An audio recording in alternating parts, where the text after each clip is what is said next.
हेर्नु त साथीहरू, आँपको फल भेडा चरिरहेछन्। आँपको बगैँचा सर्र छ, कति छ कति, हेरै गुनाइ साध्यै छैन। आँप पनि यार मायाशाला कत्रा कत्रा हुने यार, हेर्नु त। अझ उता गाई पनि रहेछ यार, यता भेडा छ।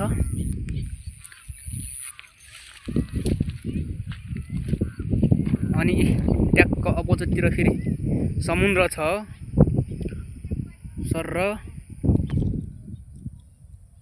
समुद्रको बीचमा फेरि यस्ता रुखहरू छन्। यिनी के का रुखहरू हुन्?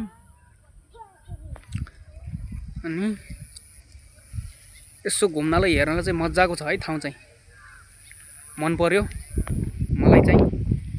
तपाईहरुले मन पर्यो नै यसो कमेन्ट गर्नु है साथीहरु। अलि उता नजिक गएर फेरि एउटा अर्को बगैँचा देखाउँछु।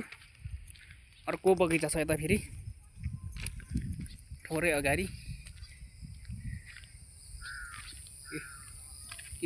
यो अघि देखाएको बगैँचा हो। अर्को बगैँचा यता छ। यो चाहिँ यसमा चाहिँ पाकेको छैन रहेछ, एकदम हरियो हरियो आँप राम्रो राम्रो छ। यहाँ भित्र गएर देखाउँछु तपाईलाई, यहाँ नजिक गएर। यता चाहिँ हरियो आँप छ, उतातिर चाहिँ पाकेको आँपै आँपको बगैँचा साथीहरु यता।